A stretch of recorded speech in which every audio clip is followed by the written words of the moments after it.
Are you looking for valuable business advice to reach that 7-figure revenue mark? Do you want actionable tips to properly navigate through every business challenge you encounter along the way? Let Tersh Blissett and Josh Crouch be your guide in getting you to the top here at Service Business Mastery. Tune in as they sit down with world-renowned authors in business, leadership, and personal growth who share valuable insights about management, marketing, pricing, human resources, and so much more. Let their nuggets of wisdom gold guide you in owning a thriving, profitable, and ever-growing business. Here are your hosts, Tersh and Josh. Hello, everyone out there in podcast world. I hope you're having a great day. You're listening to the Service Business Mastery Podcast. I'm your host, Tersh Blissett.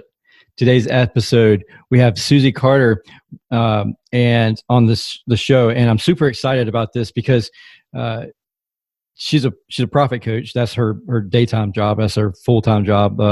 But she has an exciting new book coming out called Power Your Profits, and we're going to talk about that. But her background is really exciting because it's pretty much everybody that's listening to this show, based off of the feedback that I get. This is exactly who you need to be listening to, and it's one of those things where she has experience across multiple arrays of industries, and I find that that's very helpful because I'm currently in a class, a small group setting with Jay Abraham, and whenever he talks to us, it's very much like, all right, I have the privilege of crossing over several industries, so I have the experience with that. So instead of just having a coach that has only ever been in the service industry, it's really cool to talk to someone who has experience across all the gamuts. With that being said, welcome to the show. Thank you. First of all, thank you so much for doing this. It makes a big difference for small businesses. I'm a sponge, and I use my car as my university on wheels, right? So that I can learn. There's a quote that says, the more you learn, the more you earn. So I'm all about how do I feed my mind, in different times. And one idea can make you millions, right? One idea. Absolutely. So my goal is that we give you an idea and you make some millions. That's my goal. I am the profit coach. I'm all about the money. I'm all about making it rain. So let's make it rain. There we go. So tell me a little bit about yourself, your background, and how you got into profit coaching. Yeah. So I'm a serial entrepreneur. So I've launched 9 businesses. 7 were multi-million-dollar companies. Nice. Right. 2 of them were just a complete flop. Right. Just had no business. I just didn't know. Right. And I find a lot of business owners, we want partners because we're nervous to do it on our own. And that was my first 2 businesses. I had partners, and partnerships are like marriages. And if you don't pick a good one, they're disastrous. Right. So my picker was off, dude, when I first started business. But I learned a lot. Right. I learned about agreements. I learned about clarity and roles. I learned about what to do and what not to do. And, so I've always been an entrepreneur, and that's because I don't like anyone being the boss of me. Let me just be candid. Yeah. I get it. No one's the boss of me. Don't tell me what to do. Give me suggestions, but don't tell me what to do. Absolutely. Ask my man. He'll tell you. That's hilarious. I love the process of building a business, right? And I started a business early on. I was a single mom raising 2 little girls, and got divorced and had no child support or alimony. My picker was off there too. I'm just going to say. But I'm a blessing. I have 2 beautiful girls. There you go. So I had to figure out very quickly how to make money. My vocation back then was I was a hairdresser. And I didn't know, being a hairdresser, the minute you get your license, you're an entrepreneur, right? I just figured clients would come raining out of the sky and just want me. And the reality is it's not. It's entrepreneurship. So to take care of my family, take care of my children, I had to figure out how do I make money at this. So as a hairdresser, I made $250,000 a year, which the average hairdresser at the time did $30,000 a year. I was about to say, that's a lot. That is a lot, right? And so then I bought a salon, and we were the top 1% in the nation, top 10% in the world. And we earned that right by the productivity we did, the dollars that we did. I learned early on that if you want to be an entrepreneur, your business has to survive without you. You need to create a business as if you're going to franchise it. Absolutely. Right? You don't have to franchise it, but where everything is duplicatable, that I can remove myself and my business will grow and my business will sustain. And so I wanted to teach other people how to do that in that industry. The average person in that industry makes less than $30,000 a year, which was unacceptable to me. The average salon and spa makes about $100,000 a year, which makes no sense to me. So we did $1 million with 6 people. Give you kind of a sense of that. To do $1 million in that industry, you have to have 30 people. And so even in today's market, that was over 20 years ago. And in today's market, it's still similar. Yeah. So my passion was really educating that business, educating that niche. And then I was teaching at these millionaire forums because I was learning to raise money, because one of the businesses I started was an online platform for the beauty industry, and we needed to raise money. And I didn't know how to raise money. So I took this course. And in the course, they're teaching people to raise money, but they're not teaching them how do you build a sustainable business. And I'm like, y'all need to teach this piece. They're like, why don't you do it? I'm like, I don't know anything about everybody else's business. I just know my business. Right. So I started teaching in this millionaires forum, and your business had to do $1 million to qualify to go to this. So we're working with movers and shakers. And then Tersh, they're like, hey, will you coach me? I'm like, I don't know anything about your business. I only know my niche, my business. But the industry kept saying, no, we don't care. We want you. And I'm like, no. So I'm like, when people, keep saying, can I buy? I'm smart enough to go, how much will you pay for that? Right? Exactly. That's how I got in the entrepreneur space, was just people kept saying, will you teach me?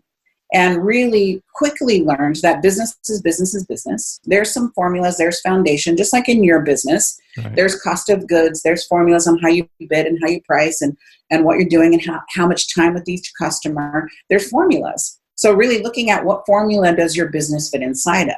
Mm-hmm. And so when you realize that business is equivalent to, if you go bowling, you like bowling? Oh, yeah. Right? So if you're not a seasoned bowler, they'll put the bumper rail, right? And the bumper rails make sure that your ball doesn't go in the gutter, right? So business is the same way. If we systemize it, that's the bumper rail, right? So follow the formula will get you success, right? So I'm very formatic because I'm so creative. And most entrepreneurs are crazy creative. That's why we're able to make businesses and make stuff up. But if you don't follow a formula, you can make business up and lose money. Yep, absolutely. Right? The average small business will fail in the first 5 years, which is business. And it's just because we don't know what we don't know. Absolutely. So my goal is to go, I don't want you to fail. About 8% of them are doing $100,000 a year. So that's grossing $100,000 a year. That's not your paycheck. That's what they're grossing. So if you're grossing $100,000 a year, you might be making, if you run a really good budget, you might be making $50,000 a year or less, which again, you can get a job within that.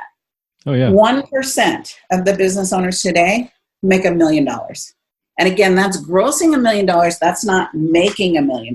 Oh, wow. Right? So my job is creating profit. My clients gave me the name Profit Coach. They're like, Susie, you know what you do for me? And I'm like, I give you strategy. I give you systems. They're like, no. I mean, you do. But what you do is you make us money. You're the profit coach. Because I just see money everywhere. I can look at a small company and see 50% of an increase by tweaking some little things that are already happening in your business, right? So I have a client, she owns a vending company, random, right? So vending company in schools and hospitals. Yeah. We increased her sales by $752,000 just by taking her B clients, making them A clients. So A clients is that ideal client, a B client, they're consistent, but they're not the high level clients. Mm-hmm. So all we did was take her B clients and made them A clients, $762,000. No more clients, no more ad spend, right? No more cost of goods. It's just all about leveraging what you have in front of you. You're sitting on a gold mine. You just don't know. Mm-hmm. So my job is fun. I get to find you money, and then you love me because I found you money. But that's if you do the work, right? You got to do the work. There's no sprinkle fairy dust, right? My pen has sparkles in it, but it's not a magic wand. So tell me about the book. Yes. So the book is Power Your Profits. This has been, 30 years in the making. Okay. When I look at me building 9 companies, I'm not going to dismiss the 2 that were a failure, right? Because it's a part of entrepreneurship. Absolutely. Right. And it's the journey of taking a business from bootstrapping to making it to big time. I sold my training and development company to millions to the largest publisher in the world, right? We were a training and development company. Nice. And the only way we were able to sell it for millions is the tools that I give you in the book, right? So I love assessments. I like to self-evaluate where my business is. So every chapter has an evaluation on your sales, your marketing, your operations, your finance, so that you're not scattered in what's my plan. You're really strategic about what do I need to work on next. As an entrepreneur, every day I have to say to myself, Tersh, what's the highest income producing activity only I can do? And that's what I'm going to spend my time on. Everything else is going to get delegated to my team. Yep, absolutely. And I have to check in with myself because I get caught up in the minutia. But your busyness isn't making you money. Your busyness is keeping you from your business. Yep. So the book is just a roadmap to building a $10 million company. So if you want to build a $10 million company, you need the roadmap, right? Yeah. And the reason you haven't hit it is because you don't have the roadmap. It's not that you're not smart enough. It's not that you're not getting in front of the right customers. Well, that could be a piece of it. But it's you just don't know. And so my job and my goal is to help entrepreneurs hit that level and have profit at the end of the day. Your job, my job as business owners, is to bring profit to the company. Because the profit is the value that we're bringing to the organization. It's not gross sales. Doesn't matter if you make $1 million if you're spending 1.2, right? Doesn't matter that you're making $10 million if you're spending 12 million. So my job is to go, let's make money, right? Let's have your gross sales, but how much is left over, right? And there's a system for each piece of your business. Once you learn the system, then it's just duplicatable. Right? It's like in your business for HVAC, you have a system for when you go to a customer and you're evaluating what's happening in their business, right? You don't even think about it anymore. It's just what you do. Yeah, second nature. Yeah. So I want business owners to go, well, what is the formula that I need to put in place for my business? You know, I freak out about money, right? I freak out about, then I go back to my plan and go, this is exactly where I thought I would be. Because business is also cyclical, right? So there's going to be high highs, there's going to be low lows, right? And if you're in a hospital and you're hooked up to an EKG and this is going on, what's happening in your life? Well, your heart's pumping. Your heart's pumping, right? This is business, right? So if you have an EKG and you just have a flat line, what is that? You're dead. You're dead. But entrepreneurs, we're trying to I got to get it even. I got to get a thing called balance. No, that's a delusion. Not even an illusion. It's a delusion, right? That's if hilarious. You're not having the ups and downs and the highs and lows, your business is dead, right? Like celebrate the highs and learn in the lows. Celebrate in the highs, learn in the lows, right? So that you don't make the same mistake, right? You don't make the same fallout, but you learn from it. Those first two businesses, I've not made that mistake ever again. I've been in business for 30 years. There you go. But look, first time, shame on me, right? Or shame on you. Second time, shame on me. That's right. But it took me 2 times to learn. I might be a little tough nut. Look, my grandma said, Tersh, when I got married, she pulled my husband aside on the wedding day and said, I don't know why you're marrying her. She don't listen. Grandma was a little old school. Yeah, sounds like my grandma. Right. I'm like, Grandma, you don't say that as we're getting married. She's like, I just wanted to, clarify. That's hilarious. Right. That's funny. So your excitement is so contagious, and you could tell that you're super passionate about business and coaching people and everything in general. I've been steady taking notes while you're talking here, but the book that you have, I don't think that you would be able to do this, but is it on audiobook too, or is it just it's on audiobook also? Yeah. So look, we have some juicy bonuses. So audiobook is coming out, right? Okay. So the hard book's out now, right? We're in the studio doing the audiobook, but in the meantime, right, until the book comes out, if you go to poweryourprofitsbook.com, and then I'm sure you'll have it in the show notes. Yep, absolutely. You can go and order the book. And when you order the book, you can go back to my website, put your receipt number in there, and then I give you about $3,000 worth of bonuses, right? Sweet. So bonuses that are relevant today, like in whatever's happening in the economy today, bonuses that will change your life. I really looked at what were some things that have been pivotable in my business and in my life, right? One is money mindset. A lot of us have adopted our money mindset from our parents and our grandparents, from your community, right? From your churches, right? And think about what were we taught about money. I don't know about you, but Tersh, but I was never taught anything about money except for It's bad. You don't ask, we don't have it.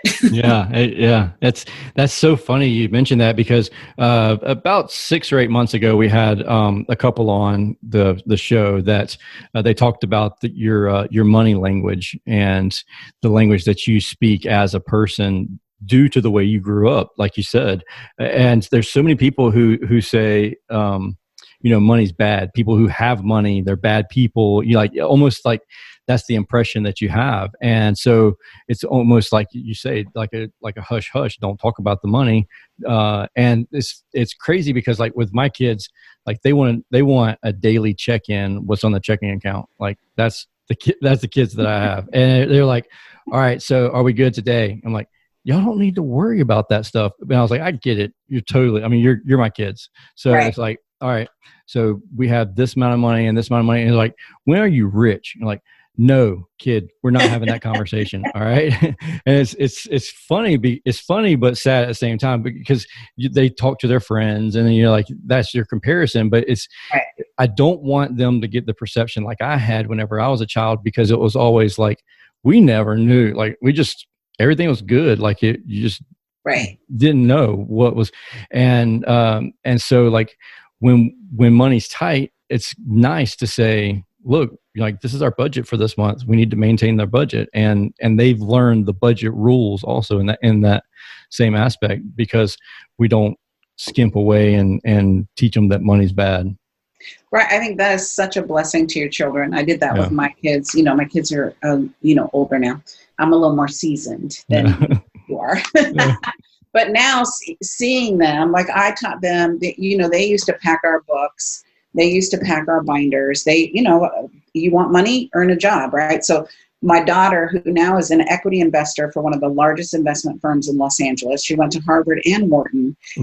She was doing my clients' profit and loss when she was in the 8th grade, right? She's always had that, craving to understand the formula of money, right?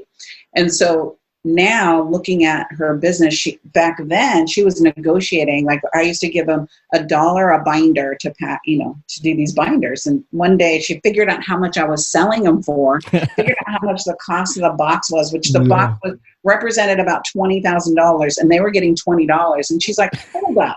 Hold up. I think we're getting the short end of the stick. And, there was one part of me that I was really proud, right? Like she's negotiating. The other part was like, dude, I'm not paying you anymore.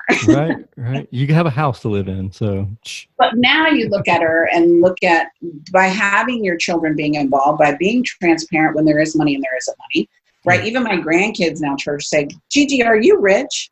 And I'm like, honey, rich is relative. So let's talk about what that means.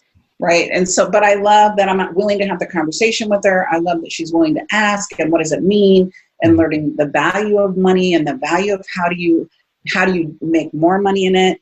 Every kid wants to do a lemonade stand or whatever. I used to make my kids pay. Okay, you want that? I'm going to front you the loan to get your lemonade, but out of your profits, you've got to pay me, and then that's the money you get left over. It's like, that's not fair. Welcome to business. That's hilarious, because my 2 older boys, they're 10 and 11.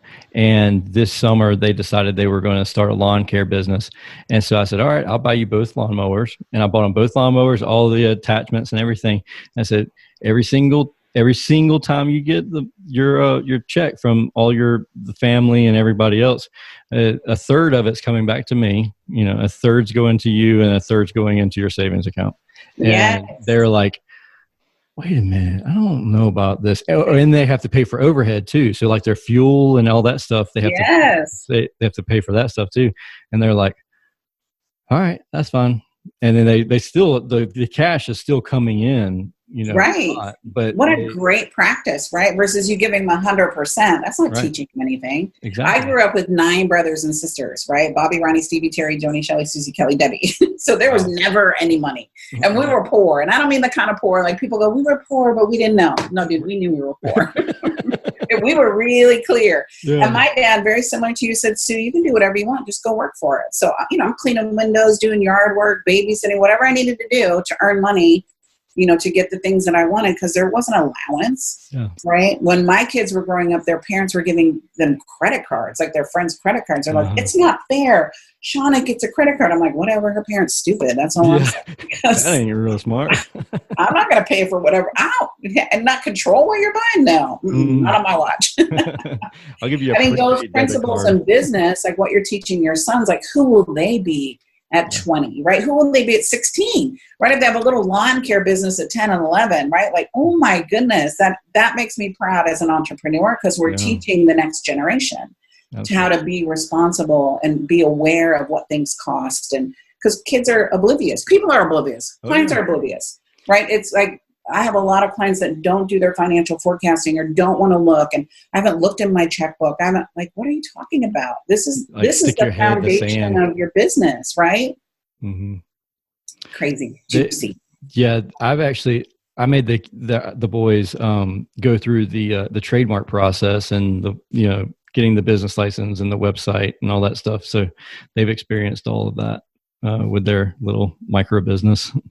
That is so amazing. And what a great representation, like walking your talk, right? Absolutely. You're creating the next generation of young entrepreneurs. Yes. Yeah, they're excited about it. They're already talking about making t-shirts and stuff like that. I'm like, whoa, slow down. We got to create a budget here. But isn't that great? Let's create a budget first and see, do you want to do this? Right? Wow. I created the largest online platform for the beauty industry. Now, because they needed it, right? Mm-hmm. So we were the number one technology company. And we won an award from Microsoft, right, when we launched that company. And here was my biggest lesson in that. We're $1 million company. And what I learned was that was the hardest $1 million I ever earned because they needed it, but they didn't want it, right? Because at that time, this was 22 years ago. At that time, the industry there was a small percentage using computers and being online. Mm-hmm. So I had to sell why they needed it, right? Why they want it, why they need it. And so it was a hard sell. And then the retention strategy afterwards was incredibly hard because they're like, I'm not using it, I'm quitting. No, you can't quit. Yeah. You need this in your business. You need this. Right. So it's just an interesting process to go through of just because they need it doesn't mean they want it. And there has to be both, right? Find the need, fill the need. Yes. And then do they want it? Are they willing to pay for it? Yes. So you want to look inside your own business to go, what's that thing that people are looking for now? What's the solution? What's the answer? When YouTube started, YouTube was a dating site. I did not know that. Isn't that crazy? So they were a dating site. Good thing they pivoted. Good thing they changed because it's one of the biggest social platforms, on our planet today. So to go, how do I pivot inside my business? What else can I do that's innovative? I love that you bring different industries onto your show because one pivot outside of your industry, adding it to your industry could be the game changer. That's all I've done in every business I've had, right? In the beginning, it was because my consumer asked me, they would say, Susie, I love what you do. Do you have a book? I'm like, no, I don't have a book. They're like, I'm like, no. They're like, if you had a book, I'd buy it. I'm like, okay. So I wrote a book. Mm-hmm. Then they said, oh my God, love the book, hate to read. Would you have an audio? I'm like, I just wrote the book. And I'm like, okay. So then I created an audio. And so pretty much everything was that way. They're like, oh my God, do you have that? And then I got really smart, Tersh. I'm like, well, how much would you pay for that? Let me see. Exactly. How much would you pay for that if I created that? Because I'm not going to create it if you're not going to pay for it. Exactly. Not that that's a good strategy. That was me being a young entrepreneur because not knowing. But still, you could waste a lot of time and then they just decide, well, it's not really worth that much to me. Right. So this is book number 10 because I've listened to my customers. Right. And finding the need and filling the need and going, how else can I serve the market the way the market needs to be served? I'm an entrepreneur, so I'm very creative, right? I'm sparkle, squirrel, elephant, zebra. And so I had to go, what can I give my industry that allows you to follow a process, but allows me to be creative, allows me to be uniquely me, but again, stay in the bumper rails, right? If I use the bowling analogy again, to go, what's the bumper rail that I can be creative in? Because all ideas aren't a good idea right now, right? I've got ideas that I'm like, okay, I'm going to launch that next year. I'm going to launch that in the last quarter of the year versus right now. Right? Once the company's profitable, I want everyone, if you don't get anything else from this call, anything else from this podcast, is what's the profit? What is your profit goal? And until you reach that goal, don't create something else. Yes. Right? Get really clear that I want a 20% profit margin. The average company in our country today doesn't have a profit margin. Nope. Successful companies are running at about 10%. If you're doing $1 million, that's only $100,000, right? Is that sexy enough for you? Right? To go, is there easier ways to make $100,000, right? If you're doing 2 million. So it's easier to look at the bottom line to go, what's that number I want left over? How do I want to create that? How do I get more of that? And I promise you, once you get in that mindset, right, it starts accumulating and you see it becomes really fun. Yeah. Math was not something I was good at when I first started this. I created the systems because it was frustrating to me. My CPA would talk to me and they'd give me 2 P&Ls. One was cash, one was accrual. One said I had money, that was the accrual. Cash said I didn't have any money. I'm so frustrated. Like, why are you giving me these 2? Do I have money or do I not have money? Yep. Right? So I had to put spreadsheets together for me because I felt like a ding dong. Right? And my conversation of Mr. Syverson in 10th grade said, don't ever do anything with math because you're not good at it. I'm like, first of all, I could be good at it if you didn't throw the alphabet in. Who's throwing alphabet in math, right? 100%. Why is there an X and a Y in my math equation? I don't need that. So I created these formulas and these spreadsheets to simplify it for me. And then my clients would say, well, can I see that? Can I use that? Can I have that? I'm like, maybe I'm not a ding dong. Yeah. Maybe I'm onto something here, just to Right. simplify business finance, right? So that we can use the data to grow our business, to grow our wealth. Wealth is our birthright. It's not for some of us, it's for all of us. Absolutely. I grew up humbly poor. I mean, poor. Like when we ran out of groceries, we didn't have food. If it wasn't for school breakfast, I would have never ate breakfast. If it wasn't for government cheese, right? I still like that cheese. I'm just saying, right?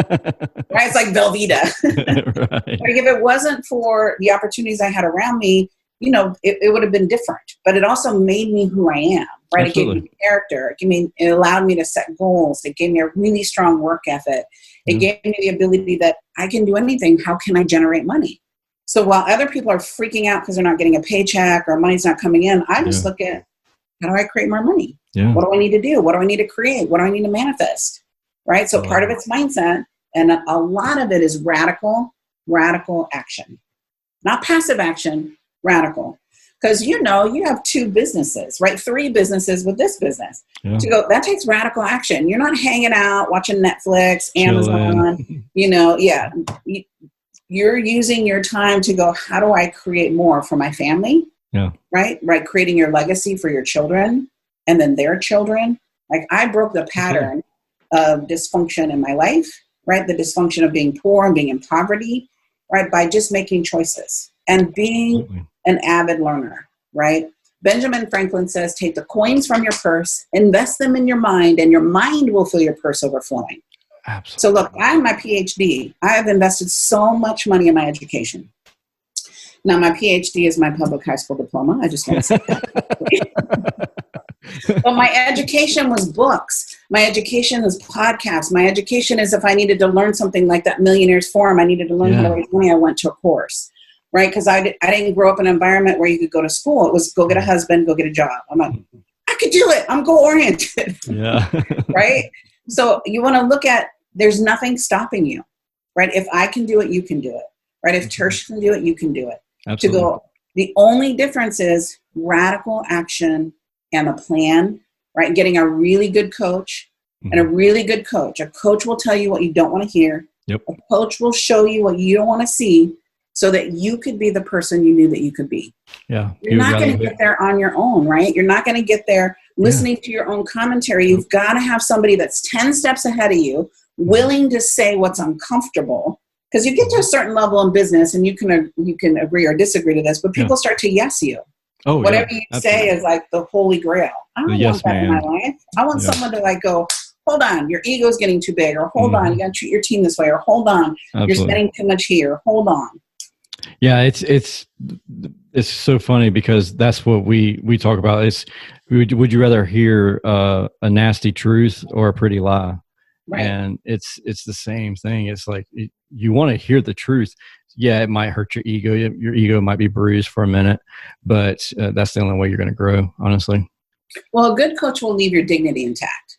Yeah. I think that's when you look at, do I have a good coach or do I have someone that's really just about tearing you down? Right. I'm going to hold you to the mat. I'm going to hold you to the carpet, but I'm going to leave your dignity intact. Mm-hmm. Right? I'm not going to be character assassination. Because we all make mistakes in business, and I'm willing to share my biggest mistakes because I believe when I share my mistakes, it allows people to see my humanity. Mm-hmm. To go, I'm not perfect. I didn't get here by being perfect.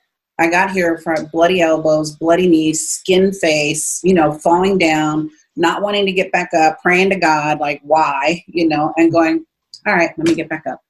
Yeah, it's like that meme. I don't know if you've seen this or not. I don't know how active you are on social media, but it's like the kid that has these arrows coming down at you, and he's getting stabbed, and it's like, oh, I'm just being beat up. And then as you progress in business, the same arrows are coming at you, but you're just more immune to it. And so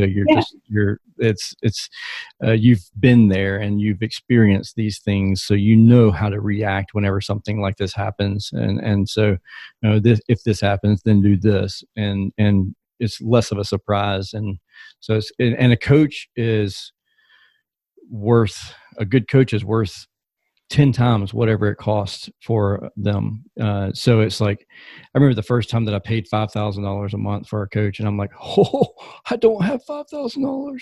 Right. And then it's like, you get $200,000 the next month. And it's like, okay. I guess I do have $5,000. Yeah. Right. It's like, I'm still paying for it. But then like 3 months prior to it, like, there's no way you could have paid $5,000 for something. And it's truly, I mean, that is the truth though. It's a good coach, like you said, and they're going to continuously build you up also.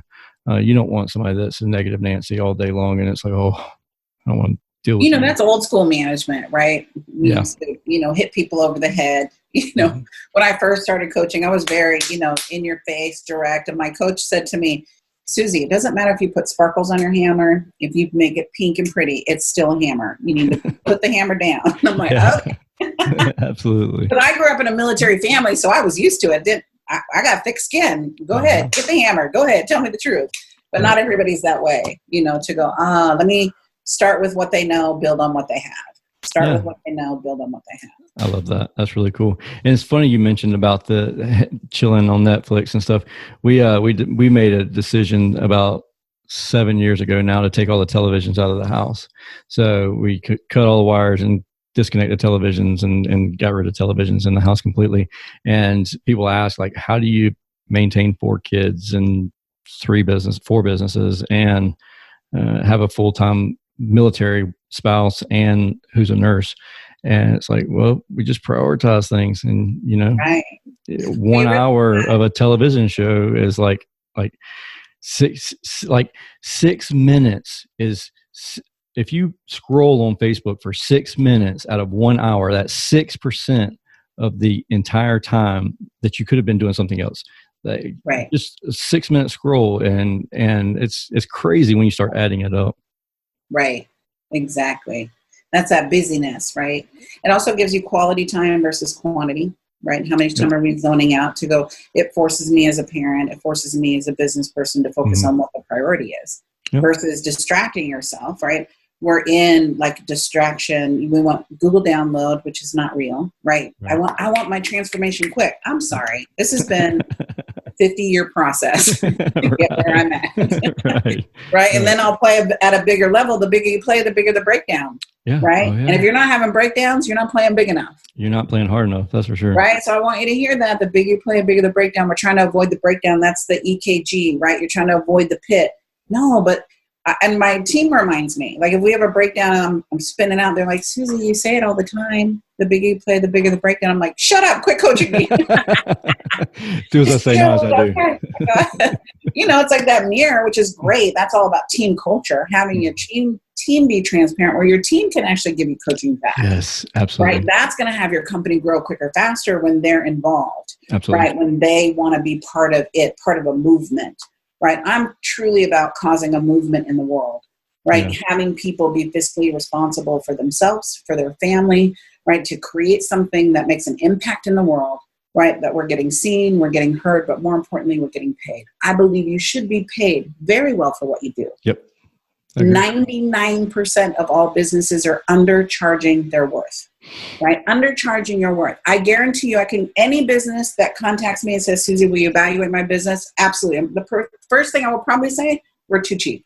Too cheap. Right? Mm-hmm. Too cheap to go, and don't get out of my pocketbook. Let me choose if I'm going to spend that. Yes. Right? Give me so much value that I want to spend 10 times that. Give Absolutely. me so much value. And customer service only begins when you exceed my expectations. Yep.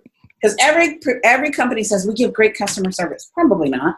Right. How are you going to exceed my expectation? How are you going to have me go, wow, and I want to share, with everyone about this product or service? Mm-hmm. So just start looking at the little things in your business. It's all the things that we do that creates profitability, not one thing. Yep. It's our sales, and it's our sales process. It's our marketing, and how are we getting out there? And are we marketing to the right client? And are we marketing to a qualified client? Social media has skewed the game because we're all we want fans. We want to be famous. We want to go viral. Well, fans aren't customers. It doesn't matter that I have 150,000 people in my Facebook, right? It doesn't matter. They're not customers. They're fans. They're not buying. They're liking. Who cares? Right? You get to a point like, okay, whatever, right? Let's convert those into customers. Let's give so much value that they're like, oh, let me go to your website. Not just, oh, I like you. Oh, you're pretty. Oh, you're hot. Oh, I like your tattoos. Who cares? Mm-hmm. Right? At the end of the day, we want to see that transmit into something else. Because when that happens, especially if you come into my campus, then I know we're making money. Then I know we're changing destinies. Then I know that I'm impacting your children. Then I know I'm impacting your community, because money just gives us options to serve our community, to serve our children. I can't do what I do unless there's profit, right? I can't give to the charities I give. I can't support community. I can't sponsor young entrepreneurs in my business if I don't have profit. Like, what's the work? What's your legacy you want your business to be, right? I want my legacy to be that my life was completely transformed because I went to a Susie program, because I bought her book, because I implemented. Don't just buy the book. Don't even buy the book if you're not going to do the work that's in the book. Right? Keep your $28. Just buy the book because you want to shift your business, shift your mindset, shift your pocketbook, change your children's life. That's my goal. Susie, you are infectious with your energy. Look, I'm so excited. Let's make some money, y'all. Yeah.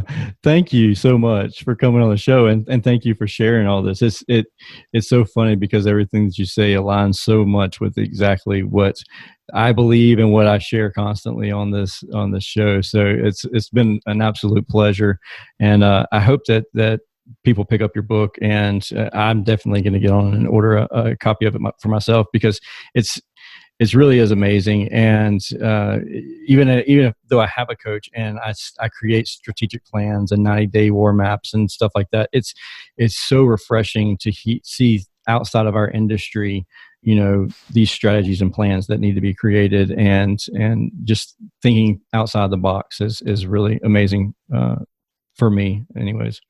But thank you again for coming on the show. Yeah, realize that, with podcasts like yours, businesses like mine, you're in business for yourself, but not by yourself. Yes. If you're trapped in the lonelypreneur, you're trapped in not knowing, get out there, go hire a coach. A coach is the best investment you can make. Do your due diligence, but it's been the best investment I've made in myself. That's the first thing I do. Mm-hmm. Right, is look at what areas do I need coaching on this year in my business, and go get that person. I have 3 financial coaches, a business coach. I've got a personal development coach, aka therapist. Right, and so it helps me be the woman that I want to be. Right, every single day. So thank you for who you are. Thank you for your charge in the world. Thank you for being willing to get out on the skinny branch. Mm-hmm. Right, and being an example for your children and being an example for other men. Right. I love that you talk about your children and your family and providing. I think the world needs to see more powerful men standing up and being men and being leaders and being protector provider. I know women are craving it. I think men need more examples of it. So thank you for being that in your tribe and your community. Oh, yeah, it's my pleasure. To teach the next generation. Yeah. Absolutely. And I hope that everybody listening or watching this episode, got tremendous value. And if you didn't get tremendous value, it's because you were not paying attention and you zoned out riding down the road or whatever the case may be. Rewind it, listen to it again. And because the value, there were so many value bombs dropped there that I didn't even go back and recap them. They were going by so fast. It's just, you can tell that Susie is so passionate and she lives this, because the way that everything just comes out, it's obvious that this is what she breathes. And it's really cool to hear that and see that. If you have any questions at all, where do they need to go if they have any questions for you? Two things, right? You can go to the poweryourprofitsbook.com to order the book and get the bonuses, which are about $3,000 worth of bonuses for $28. Where can you get that kind of ROI but with your profit code? Nice. I'm just saying. You can also go to my website at susiecarder.com. That's Susie, S-U-S-I-E, Carter, C-A-R-D, as in dinero and dollar, E-R.com. Perfect. And my social media handles are the same, right? You can follow me. Susie Carder. Susie Carder. Perfect. Cool. Thank you, everybody, for listening to this show and watching it. And if you have any questions, reach out to either one of us. As always, my email is tersh@serviceemperor.com, and social media is Tersh Blissett everywhere. But with that being said, I hope you have a wonderful day, and we'll talk again next week on the Service Business Mastery Podcast, the podcast focused on service business owners, managers, and technicians who are considering becoming business owners themselves. Thank you for listening to this episode of Service Business Mastery. Now that you are equipped with essential business advice from this impactful conversation, you are one step closer to becoming the successful owner of your dreams. If this episode has been helpful to your business journey, don't forget to subscribe to the show, leave a rating, and share it with other owners as well. Visit servicebusinessmastery.com to learn more.